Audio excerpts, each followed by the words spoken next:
Happy holidays, everybody! Grab your goat, grab a beverage of choice, grab some popcorn because it is time for the Witches Movie Coven. Witches indeed, talking about witches in movies.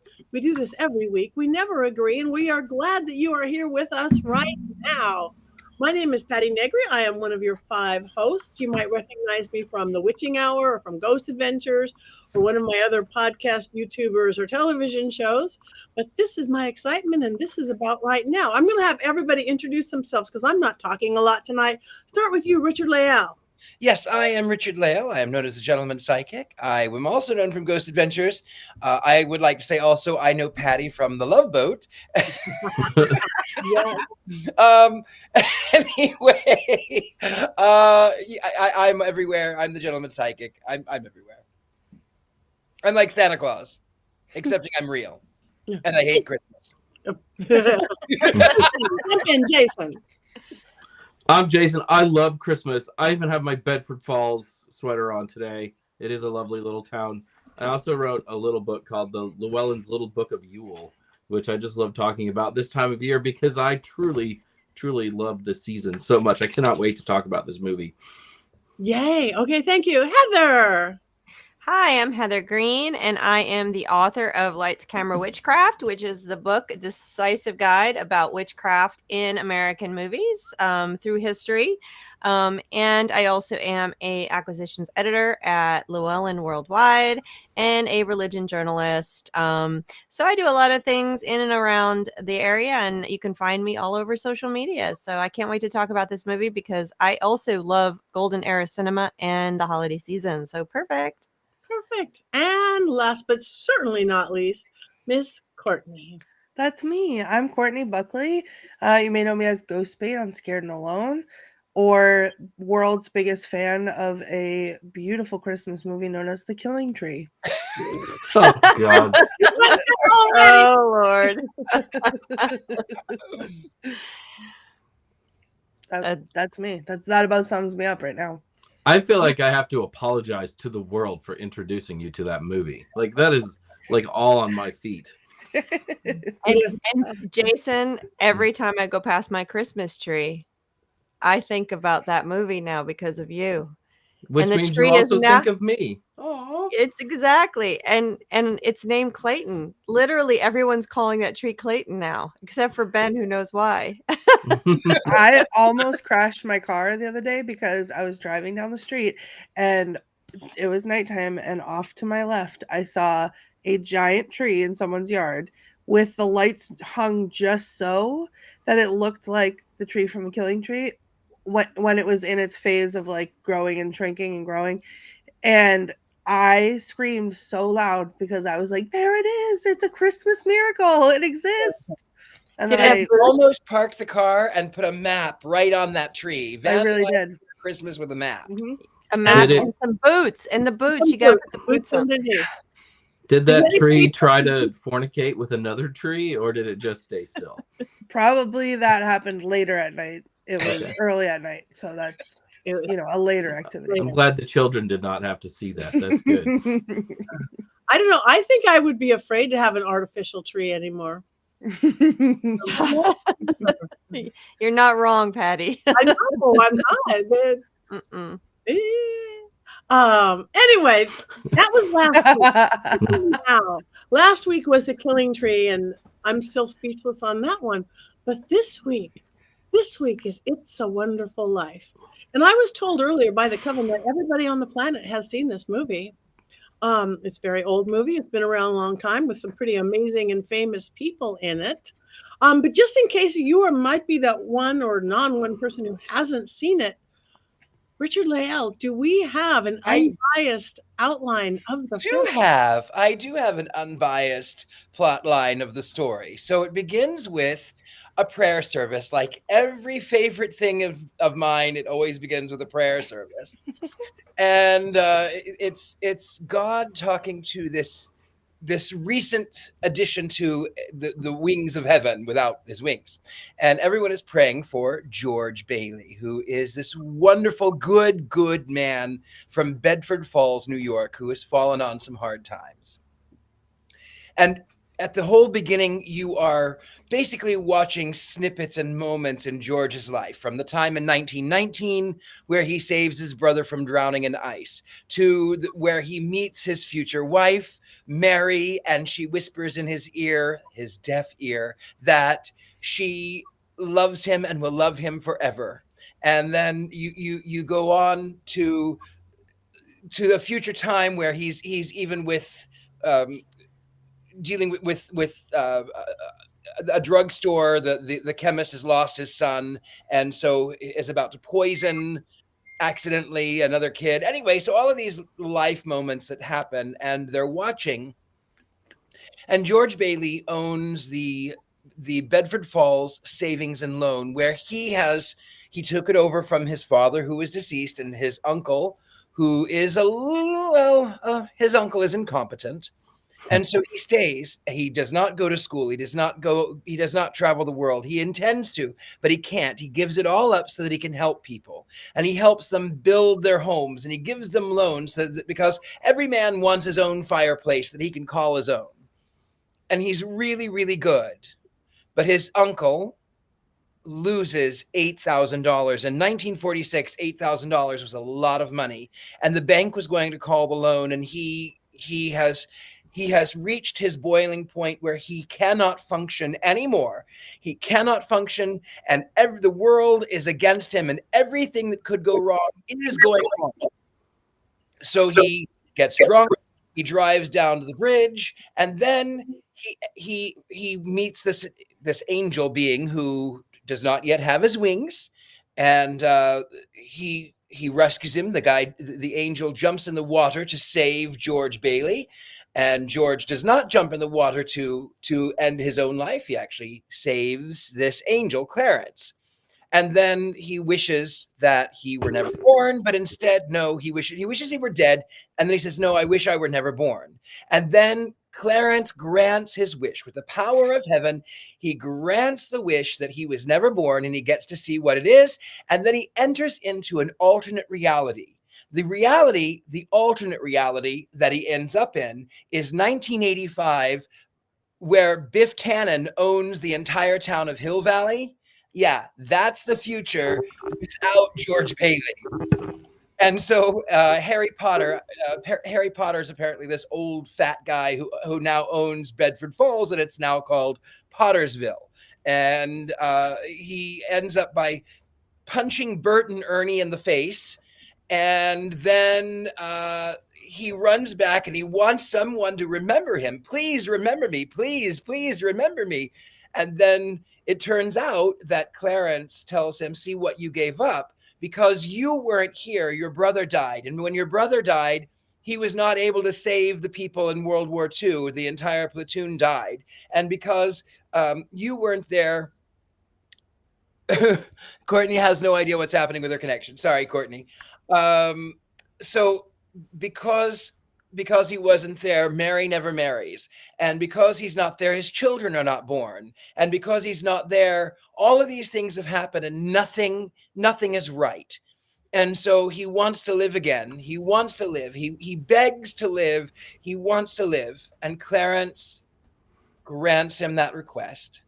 And then there he is standing by the river, and Bert, not Ernie, Bert says, you're bleeding, George. And he says, I'm bleeding. And then he runs back through town, and he goes back to his old house, and he is so excited that he's bleeding and alive. And then, of course, he's happy to see all of his children. And then there's a bell that rings, and the child utters the famous last word, God bless us, everyone, you'll shoot your eye out. And every time a bell rings, an angel gets its wings. And that's the end. That's right. Way to go, Clarence. Way to go.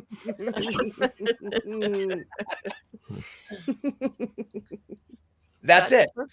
That's it. Everyone comes to his rescue. They give him the $8,000 he needs for the bank, and everything is right as rain. It ends with a happy ending because it's the 40s. And everything did end in a happy ending in the 40s. Thank you very much. And everybody, I keep cutting out. I got this thing called cedar fever being in Texas in December. It's this allergy that takes over your sort of like a killing tree. So I don't have much of a voice, and I keep muting myself out to cough unattractively. So if you can't hear me, that is why. So moving on with this beautiful, thank you, Richard-Lael. That was beautiful, unbiased synopsis of it. And now should we go to our academic side of things with Miss Heather and everything that may or may not be in your book about this amazing movie? Sure. It is not in my book at all because this is not a witch film. However, I really enjoyed that last rendition that someone put up. Colin, I have to point it out, for the satanic version, every time a cash register rings, a demon gets his horns. I think that is a Ooh. brilliant new rendition that maybe we should talk about financing at some point. So thank you, Colin, for that wonderful idea. But let's get back to this. So I'll put it in context. So this is 1946 when this movie was released, post-war era Hollywood.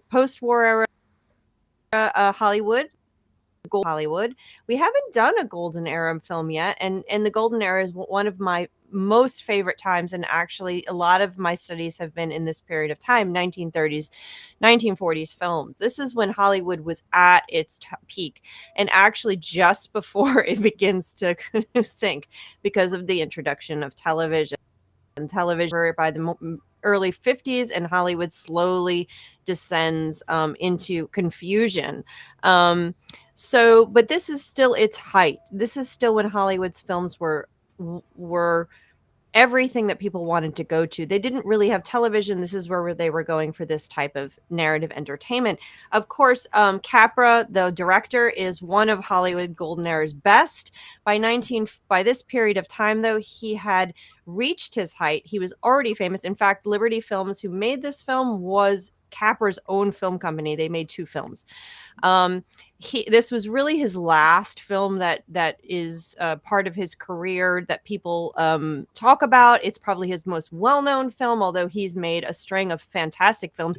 In fact, at least one of them was hinted at in the movie, where the newspaper, one of the guys is holding a newspaper up, and on it says something about Smith running for office. Of course, that is a hat tip to Mr. Smith Goes to Washington. And if you haven't seen that film, you must see it, because this leads me to Jimmy Stewart.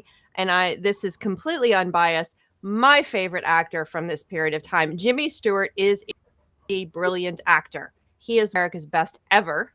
And if you didn't see it here, he is good in this movie, but his shines and Mr. Smith Goes to Washington, and my favorite movie of all time, Philadelphia Story. And if you have not seen him in the Philadelphia Story, look up the drunk scene of the Philadelphia Story, and you will see how brilliant this man is. But he is a wonderful actor, and he plays this part, the main part of this. He was pretty young at this point. In his career, his career lasted a very long time, but he was also, at this point in Jimmy Stewart's career, he was an A-list actor. So you have a lot of really good people in this film. You have a Barrymore, you have Donna Reed, you have just a string of excellent actors in it. And it was just very typical for this point of time. It's very typical for Capra. It's a Capra hero. And it is I can't, there's so many things I can talk about with this film. And a lot of the stuff I might talk about would actually ruin the soft, wonderful holiday joy that comes around this film. So I'm going to keep that out of my discussion at this point. But there's so many things about this film to study, to look at, to watch over and over, outside of the fact the reason most people watch it is for the Christmas season. And to touch on this, and there's a lot of movies that probably would get lost in time, or just be one of many films, Wizard of Oz being one of them, if it wasn't for the repeat and the overshowing and television. And this is one of those films that became famous, became what it is, because of its showing over and over on television. And not in the case of Wizard of Oz, but in the case of this film, one of the reasons it was shown over and over was because the production company failed to renew the copyright. And I believe it went out of copyright. And I was just looking up the dates. It went out of copyright, and I wrote it down in 1974. So from 1974 to 1993, it was out of copyright. So people could show it as much as they want. You could actually show it and sell tickets, and nobody would be able to say anything. However, that was renewed in 1993 after a court case because the production company that owned the right, or thought they owned the rights at the time, failed to renew the rights, owned the copyright to the book this is based on. So they went ahead and had a court case, got the rights back. Now they have a deal with NBC. So yes, the one other thing is this is based on a book, and the book was based on, someone said in the chat that this seems like a Christmas Carol. So the original book or pamphlet or short story that was actually based on a Christmas Carol, and then they wrote this. It was called the Greatest Gift, I believe, was the original story. Came out in 1943, and that did take its inspiration from the Christmas section you made. Whoever said that, it's scrolled past, and then of course it was bought by, I think, Columbia, and then Columbia didn't make it, so they sold it to Capra, who made it into what it is today, into the movie everybody loves at Christmas time, over and over and over. So that's a little summary, avoiding my hyper and film critic stuff that goes on that we could talk about. So now I could do a whole 2 hours. I could write a whole book on this movie. So let's leave that alone, shall we? Okay. I just want to say thank you to all the chat people, except we do not do soliciting in our chat room, Ben Armstrong. We do not do soliciting, so go away, Ben Armstrong. Those people, we get them on social media, and we are not soliciting Dr. Sam, an herbalist or spellcaster. We are all herbalists and spellcasters, so go away, Ben Armstrong. Other than that, happy holidays, and we love you all. Again, I'm going to go in and out. Jason, you seem to have a lot to say about this movie, so do you want to lead us into opinions, thoughts, experiences, etc.? I love this movie. It is not the holiday season for me without watching this movie. Watching it has been a part of my life since I was in high school. I discovered it when it was in the public domain. I was babysitting for a family, and the mother there always wanted her kids to watch Christmas movies. Obviously, I met them in church as a Methodist, and she turned on It's a Wonderful Life. And back then, it used to play on TNT or TBS, like basically all of Thanksgiving weekend, 24 hours, sort of like the marathons now we see of A Christmas Story. And I didn't get to watch it all the way through, but I was immediately captivated by it, because you'd see a scene and it would just resonate with you for whatever reason. And they all resonated with me. And I would get home then, and then I would watch the end of the movie. And then I would watch the movie again all throughout the Christmas season, because it played again and again and again. And there's just this beautiful power in this film. The fact that no man is a failure who has friends. That line, I'm going to cry tonight during this show, because all of those kind of words mean so much to me. And you look and you think about your life and you think, well, maybe it's not going the way that I want it to go. And that's certainly the case with George Bailey. But his life touched so many other lives. His life was so much better for everyone because it didn't go the way that he wanted it to go. And I mean, there's My Brother George, the richest man in town, which almost seems like maybe it's trite or an insult, but it's not at all. The wealth that he got through having hundreds of thousands of friends in Bedford Falls is something that I think we should aspire to. And also, it's the holiday season, and I think that love for one another, that love for others, that caring for others is really what the heart of this time of year is all about. And it's just perfectly said in this film. And I think absolutely, Jason, you are right. I as stone-hearted as I am, I actually cried when I saw this film again this week. I did have to laugh a little, tiny little bit though, because when the man who was interested in Mary, I can't remember now what his name was, but the man who was interested in Mary originally, Sam Wainwright, and was going to be making plastics out of soybeans, and then he got really rich, and he shows up, and he's in a 1939 Packard limousine, and a Packard limousine that was the epitome of American, like that was the luxury car to have in the 30s. And then when he goes back to his own car, which is by this point a 20-year-old Model T Ford, which was the cheapest, and he kicks the door of that old Ford. You really start to see those cracks.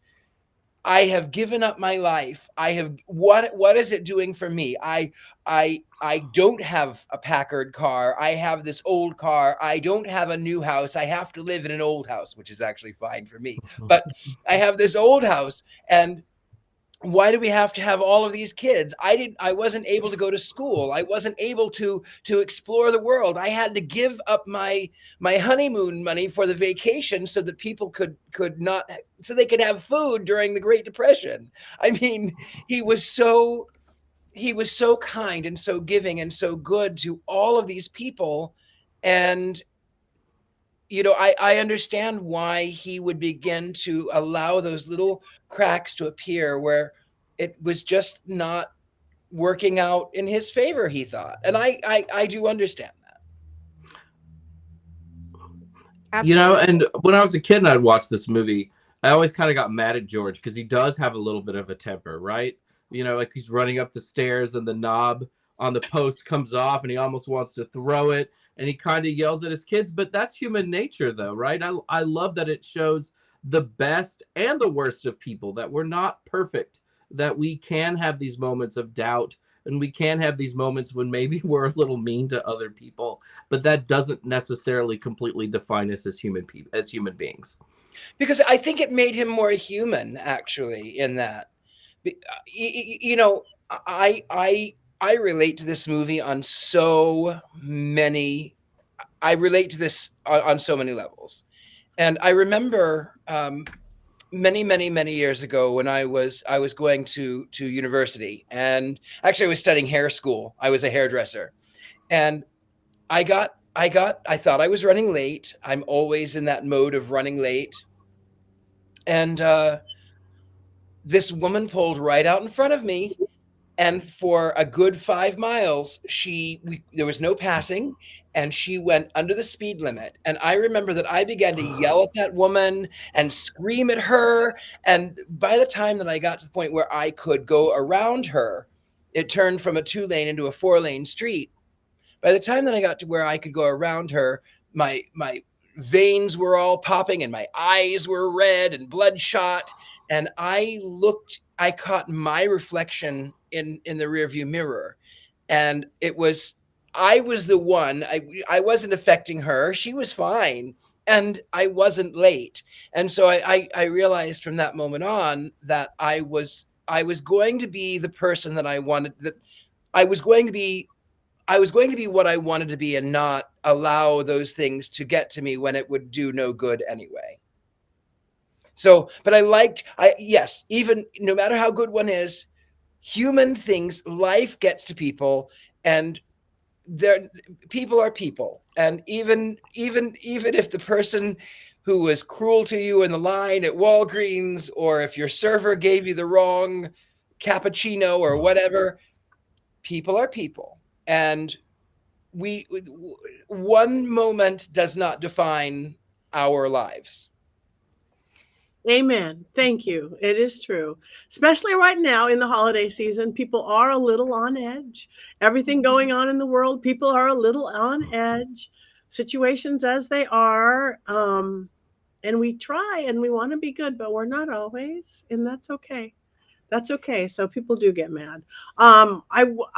I just want to go back a little ways on the chat room with thank you, Robert. He said he had never seen this film. So that's good. So he said until now. So I'm thinking he did watch it now or he didn't watch it now, but we let him to watch it whether he did already or not. So that's pretty cool. I think that's important because this is one of the classics of American cinema. So even if you're not watching it for the holiday season or for anything else and you just like movies, this is one of the ones you're going to watch in your first year at film school. Your first class, if you take a film class, you're going to see this movie most likely. So I am going to just say that I cannot see the chat right now for a technical reason. So if anybody has anything they want to ask me, I'm not going to see it. I'm not ignoring the chat. I just can't see the chat right now. So Yeah, if anything you want Heather to see or anybody else, just I say, can't see it either. I don't have it. Patty, Okay. tell Heather. Patty, tell Richard-Lael. Patty, tell Yeah. Jason, because I can see it. I think our producer can see it. I'm reading it completely. We're getting a lot about karma from Colin, which is great, trying to figure out karma, and something bad means something good. Matthew has not seen It's a Wonderful Life either. So But if you want to talk bad about Richard-Lael or Heather, this is the time, because they That can't is see true. the chat. And you know what? I promise, even if I could see it, I will not scream, "Why do we have so many kids?" I promise I won't. Why do we need all these kids anyways? Well, you know, I want to jump in here a little bit. So you know, this film, I think, if you push past or you know, push aside the Christian element of this. I mean, we're here witches. So if you push aside the obvious, very standard golden era language they use around morality, ethics, and religion, and you just look at the film in the way we're talking, it's a very universal message. You know, a message of the little guy championing over the big guy. You have that going on, of course. You have the heart, the family, all of these things. They're very universal, and they would have hit people in the 1940s very poignantly. You know, they were speaking about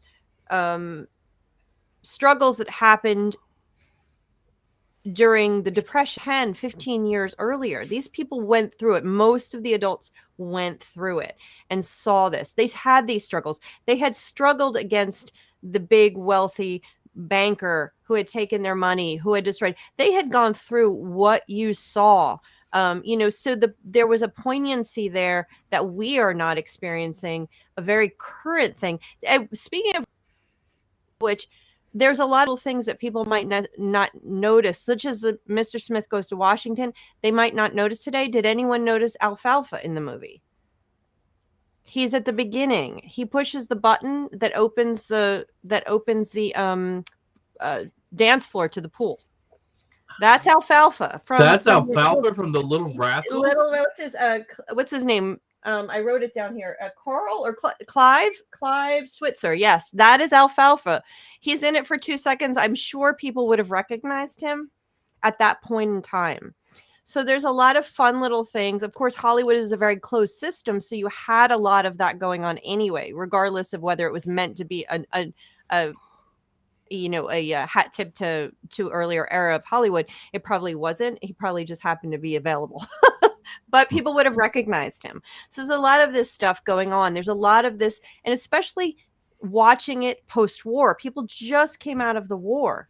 You know, they just went through those struggles. So there's a lot of this sort of endurance through struggle and coming out on the other side and appreciating your family. This message was very powerful at the time, but it's universal. And I you know, if you read a lot of criticism that goes on more recently, people will say this message is current now.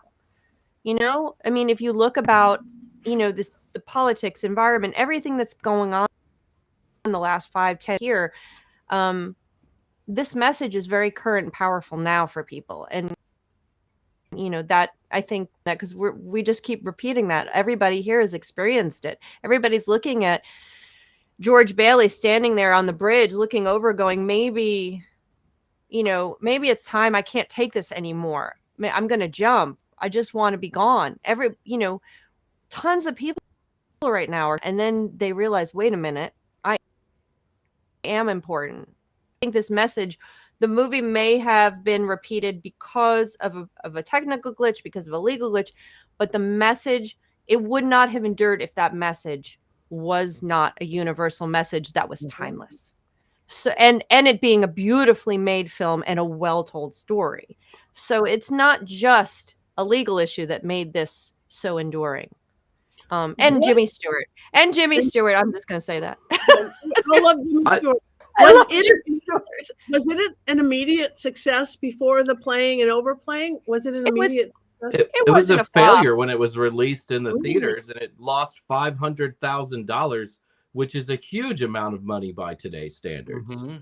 And being a bankrupted Liberty Pictures, right? I mean, it was a colossal failure when it came out. Yeah. I don't think it was a colossal failure. I didn't look at the numbers, but I didn't see it saying it was a colossal failure. But yeah, it wasn't the success it was today, for sure. But I that's also think it's telling that one of the first groups to really show this movie over and over again during the holiday season was PBS, which I think speaks to the craftsmanship of the film and how great of a film it is. It wasn't just filler. They chose it because it was a great film. Yeah. And it's tightly made. And it's Capra's he's one of those directors who makes films very tight. Everything on there is Hitchcock's the top of that kind of way of that auteur, but Capra's films are very, very tight. No loose ends. Everything spins around itself in such a tight way. So, and yeah, it's on that tightness of the set, when we look at even Clarence, who, if he would have died in the 1830s, 1840s, and he even wears what would have been 100-year-old underwear, yeah, and he doesn't know what people are wearing in the 40s because he died 100 years before. And now we think about the 1840s and it feels like 1,000 years ago. We think about sometimes even the 1940s and it seems like 1,000 years ago. Right. But this movie, it connects even today. It's a very real, very human connection, and it makes us think, maybe life is worth living. And as our producer Rob said, how many people are still alive today because they watched this film? And that's interesting. I'm actually going to tell you a little secret. I am one of those people.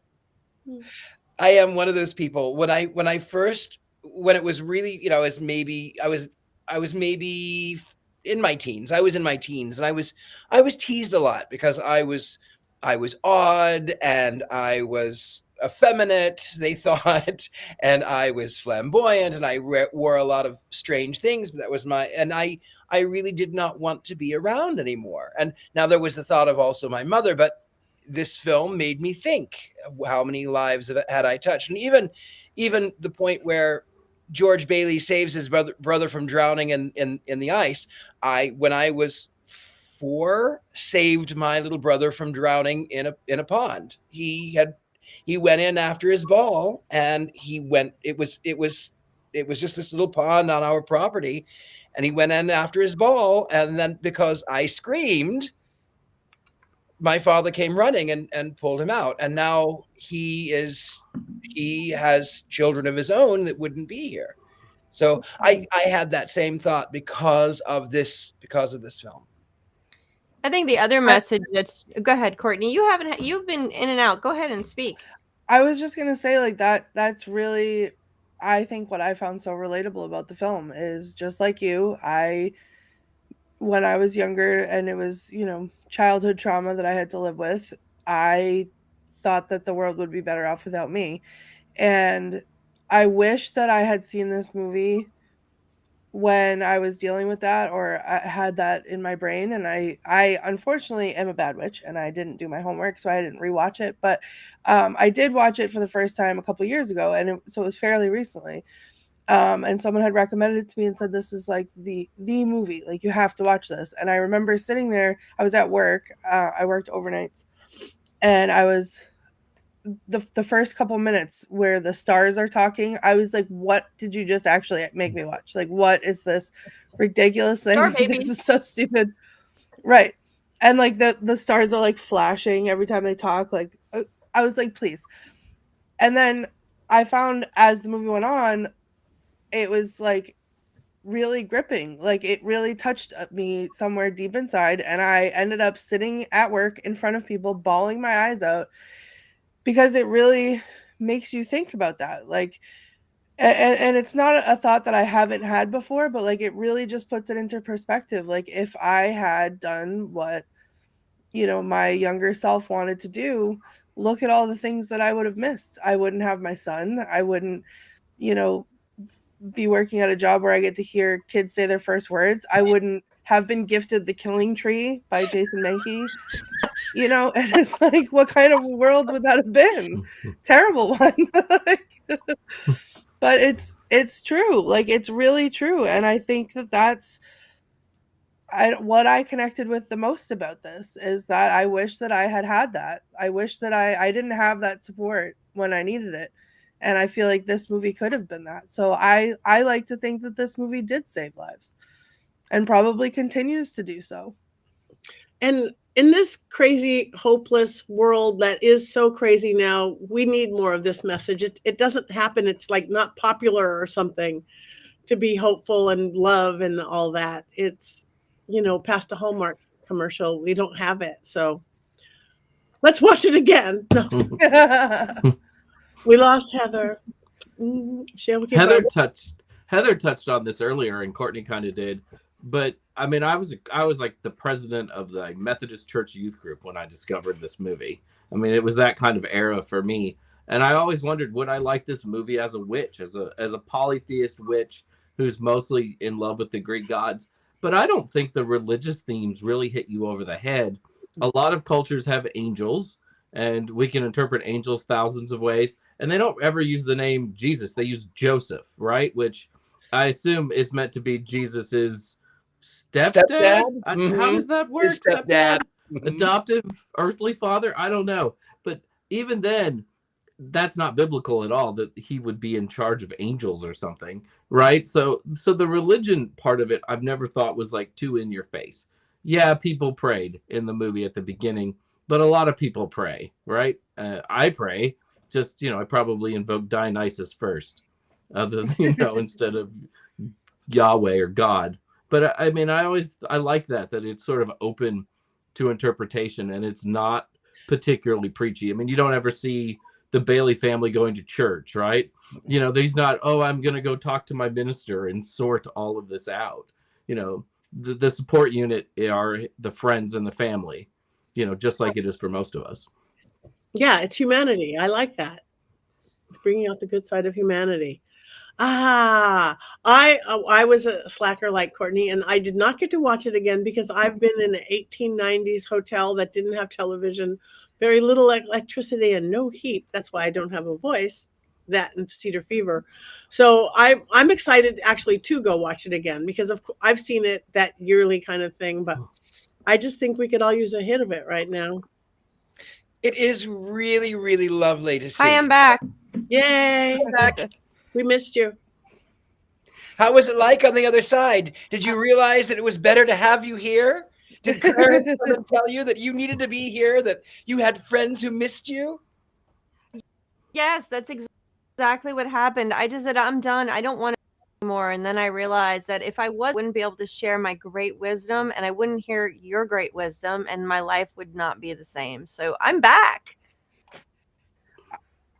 Heather, you really have a wonderful ring a bell, coven. Ring a bell, ring a bell, ring a bell. But amazing. Now Courtney's gone. She's on the other side. We talk a lot about like the feel goodness of this film, and I think that's the first thing that usually pops to mind. But I think there's a strong anti-capitalist message in this movie too. And Frank Capra was accused of being a communist later on, probably because of this movie. I mean, the bad guy is the rich industrialist, which I really love. Like, the politics are the heart of New Deal politics, and I'm right there for it the whole way through. And this Potter fellow, he creates these homes and then he mortgages them to the hilt so that people can barely afford anything, and then or they're stuck renting forever, and they don't own anything, and he owns everything. And the homes that he builds are subpar and substandard, but he makes a lot of money. And he owns the bank, and he owns all of these businesses. And yet George Bailey, that one little guy, he holds out and he holds out and he holds out. And every time when he's about to fail, something happens. Something catches him right at the end. And he does give the finger to the capitalist. I want to point out that, Henry Potter is a couple of things about him. First of all, he's the Barrymore, of course, the classic family that that began during the silent era. In fact, I grew up just a block from the Barrymore house in New Jersey. The original Barrymores, back in the silent era, because Hollywood began in New Jersey. And so I grew up in the town of beginning of Hollywood, the first Hollywood.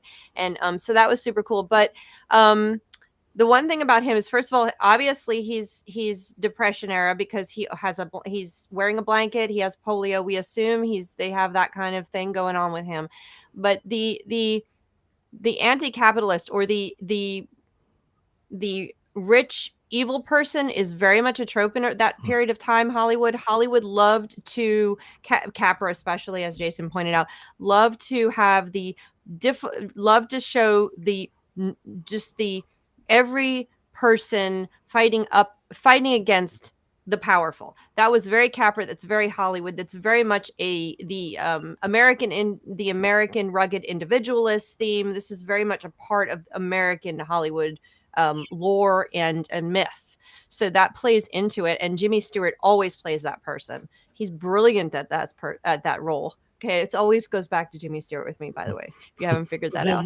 Do you like Jimmy Stewart? The other thing, he's so fabulous. So anyway, if you didn't know, Jimmy Stewart is so good. Can we talk about him? No. Anyway, back to Potter. So the funny thing about Potter is that they keep calling it Potter's Town. At one point it's Potter's Field, which is very interesting. And if you know what Potter's Field is, you see a little bit of another conversation, a little bit of another thing going on there, because Potter's Field is obviously the place where people are thrown when they die, when they're buried. When they die and nobody knows who you are, you're thrown into Potter's Field. There's one in Potter's Field's in Long Island, New York. It's also a biblical reference. So you have here Potter's Field, and I think they call the town with the slum town Potter's Field. And then there's a lot of other politics going on here, and this is where I get into the parts where you might actually, it might ruin the movie, so we don't really want to do that. But there also is when he comes back and he's not there, and all of a sudden the town has become Pottersville.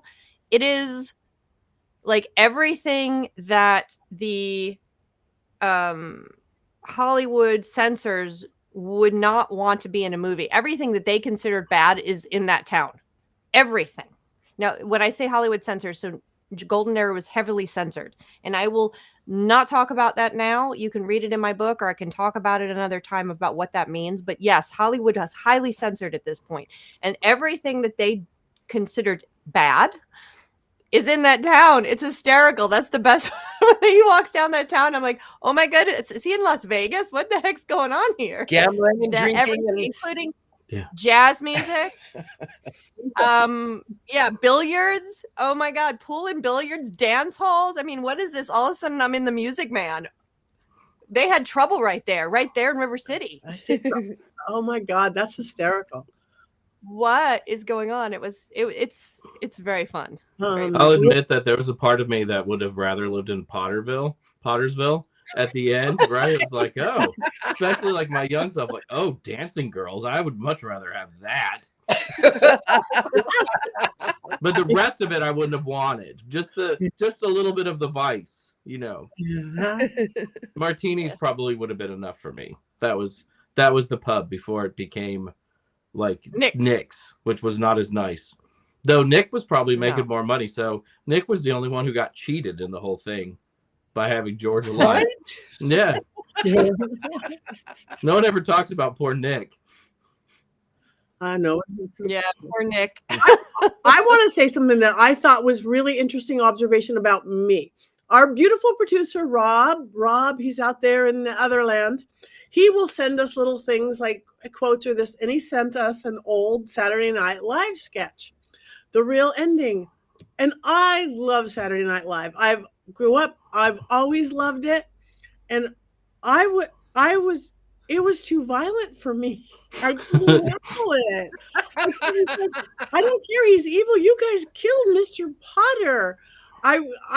I've become so politically correct or something. I wasn't happy about my reaction to it. I was not happy about my reaction going, I like Saturday Night Live. Was it William Shatner talking about what we're going to have?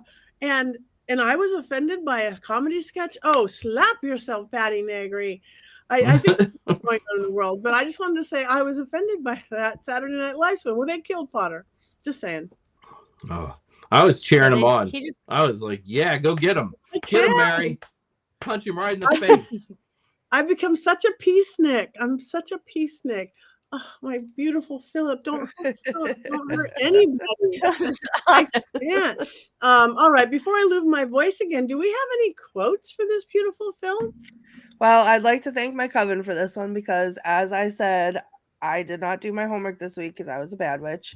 But when I made that admission to all of you, everyone was like, wait, I gotcha, and sent me some. So I did, like I said, I have seen the movie before, obviously. So I went through and I read them, and there was a few that popped out that I did remember. I think my absolute hands down favorite is the senior angel says, a man down on earth needs our help. And Clarence says, splendid, is he sick? And the senior angel says, no, worse, he's discouraged. And I feel like that's my life every morning when I wake up and I'm like, oh, I don't want to get out of bed. So I really like that one. And then I've been saving this money for a divorce if I ever get a husband. And I have never felt something so hard in my life. It's one of the best scenes in the whole film. So good. And then, isn't it wonderful? I'm going to jail because also me. At this point, right before as I was walking in to come be on the show, I was like, I'm so tired. Like, could I just get like a light coma, or like, could I be hit gently by a car? Like, not anything to cause serious damage, but like, I just need a break. Like, jail sounds kind of nice for a little bit. And then you look a little older without your clothes on, because that's what everybody wants to hear. So those are my quotes. Thank you. Thank you, guys. First, most famous. But we have to share the most famous quote of the movie. God bless us, everyone. No, that's the wrong. That's the wrong. Hold on. You'll shoot your eye out. Strange. No, try again. Strange, isn't it? Each man's the life most touches famous so one. many other lives.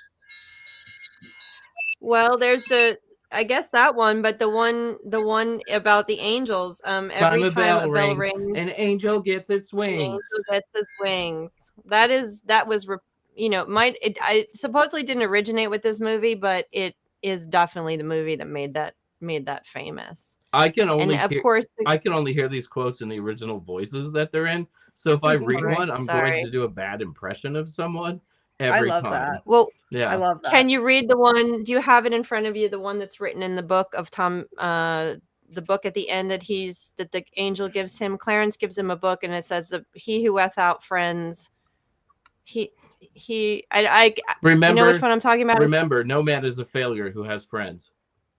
There you go. That's another Yeah. one. Speaking of which, Jason, do you have a movie minute? I do, but it's not funny because this movie's too sacred for me. Jason? So I'm all like deep and philosophical. Okay, well, we'll tonight. forgive you for it not being funny. We'll All let right. you be sentimental this time. Okay. This time. Strange, isn't it? Each man's life touches so many other lives. When he isn't around, he leaves an awful hole, doesn't he? Ignore for a moment the dated and sexist language and instead dwell on the meaning of those words.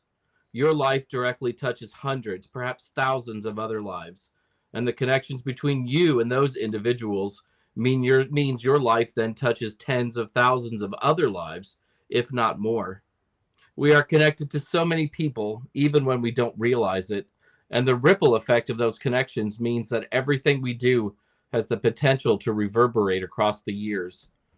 In It's a Wonderful Life, the most stark example of this involves the consequences of George Bailey not being present to save the life of his brother Harry. Decades later, that meant Harry was not around to save the lives of hundreds of people on a U.S. transport ship during World War II. Most of us will never be called upon to save the physical life of another, thank goodness. But that doesn't mean our actions in this lifetime will be without significance. Throughout George Bailey's life, there were hundreds of small moments that added up to big moments. Forgoing his honeymoon kept the building and loan open, which led to the development of Bailey Park, which lifted the lives of hundreds of people, allowing those people to live with dignity and security. That blessing in turn lifted up even more lives as generations benefited from being able to live somewhere other than Potter's slums. A metaphorical helping hand can have the same amount of power and influence as a physical one. Each man's life touches so many other lives as a piece of wisdom I've tried to build my own life around. I can't change the entire world, but I can be a force for good. I can smile at others, refrain from passing petty judgments, and be a shoulder to cry on. I can listen to others and empathize with them, and I can treat everyone around me with dignity and respect. It has always been my hope that the reverberations of these little things will echo down through the years, and that I will end my days upon this earth having been a force for good and as a bringer of kindness. We are not alone on this journey through life. We share this road together, and on that road, we can't help but bump into one another. So do your best to make sure those bumps bring joy and light to those around you. Jason! I didn't want to cry. I warned you, this movie like gets me in a deep, deep, deep place. And I think about it often. That it's not a horror movie, but that scene at the cemetery where Clarence takes George there and he sees Harry's tombstone, though the dates are wrong, depending on how you look at things. But anyways, but when he says it and he's like, all the men on that transport died because you weren't there to save Harry. I mean, whoa! I mean that, boom, that's powerful. That's like just one of the most iconic scenes in movie history, and the music behind it is great too. But wow, I mean, just to think something that you probably forget about in your life, and then you go backwards and you think about the repercussions and the power that had and how much that changed other lives. I mean, it's a great lesson, and it's something always great to dwell on. I love you guys so much. This is our cheeriest episode ever. Oh. Yeah, next week we're doing Rudolph. We're gonna just laugh the whole way through. Can you just do the killing tree again real quick? And I think the message there is beautiful, Jason, and it's something I try to tell my authors when I work with them. And my writers that I've edited, or my authors, when they get lost in what they're doing, or they don't know, or my favorite one is, well, why would I write about this? Why would other people have written about this? And I simply say to them, you haven't. Oh.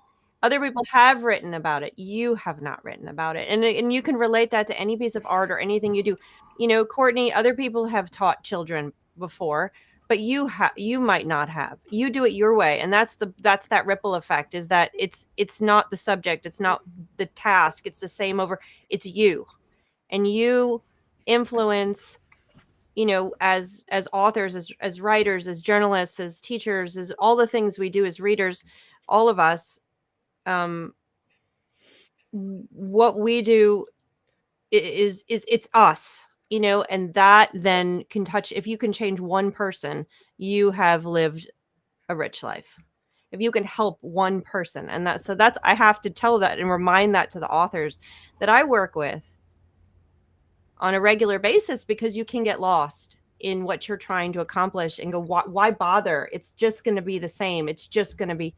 But it's not you. Well, I feel that way, like, it's not you. When I talk about like the trauma, my childhood trauma, I talk very openly about it, and my mental health struggles, I talk very openly about it. And people are taken aback or feel uncomfortable sometimes because it seems like something you shouldn't talk about. It should be hushed.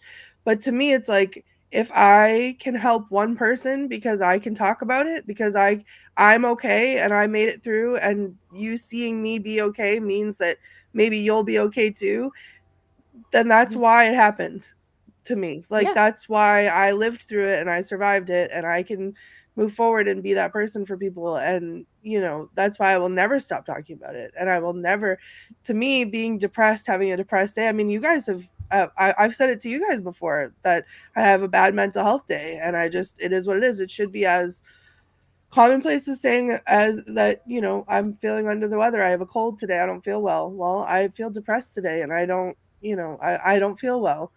And that's normal. And if me setting that example outwardly, that's why I talk about it like that, can help that one person think that, you know what, maybe this isn't the end of the world. And if you can deal with that, maybe I can deal with that.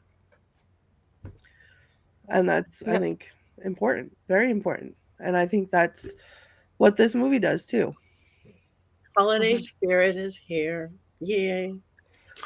And that's the magic. And that's the magic. As we all cry and cough and everything else. Oh my God. The Yuletide historian in me loves the weirdness of them singing Auld Lang Syne at the end too. Me too. We don't think about that today because that's definitely like slotted in at New Year's Eve. But in the early 20th century, people used to sing it at Halloween, and then they used to sing it at Christmas too. So it's hilarious to me. Now it feels like an anachronism. Yeah, it's true. Good. So we have a few more minutes left. Next week, are we doing Rudolph? What are we doing next week? We're Christmas specials or holiday Yule specials. What is your favorite special? Bring your favorites. I have a few of my favorites, but we'll talk about that next week. All of the classics or not so classic. Okay, Christmas specials, holiday specials. I have a new one for this year. A new one. Is anybody giving this a wands down? Yeah. Let's see right now because it is time to vote. So everybody out in the thing too. No. A wands up, wands down for It's a Wonderful Life. It doesn't work for No, me. I'm just kidding. Mine is up. I was just kidding. I was being a contrarian.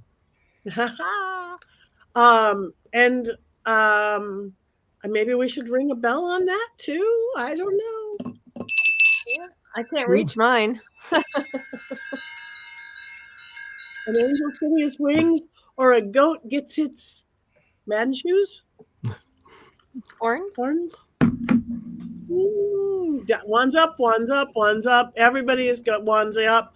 Thank you guys. Hi Scrooge. Hi Haley is Scrooge. But it's a cute film. There we go. From Dead Poet Pet Boy. Oh.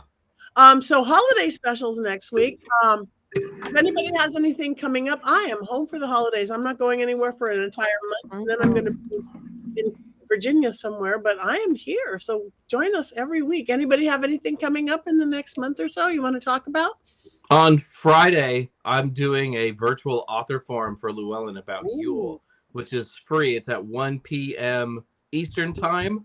But you should register online ahead of time. We have a little graphic if Rob's listening to me.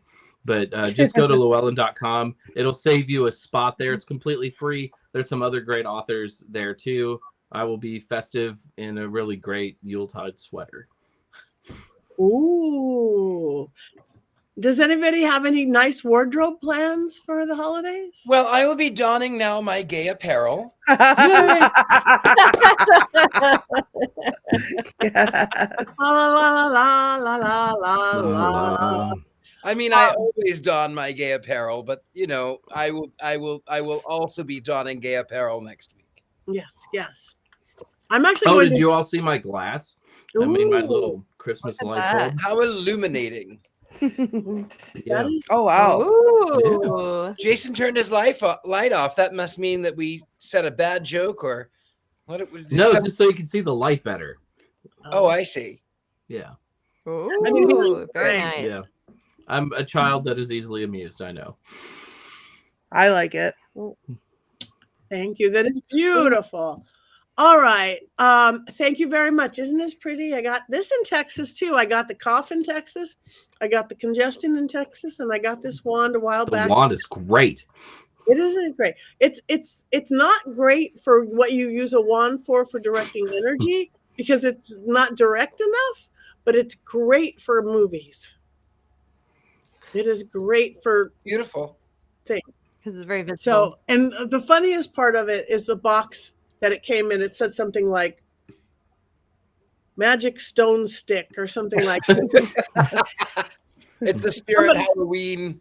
Yeah, it did not get the thing of it at all. So all right, it is that time. We have one more thing to do that we do it every week. And we hope you out there, because we might have a cackle contest one of these days.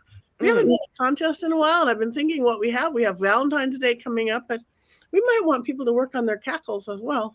Just saying. So, we've got a 3. 1, 2, 3. Yeah!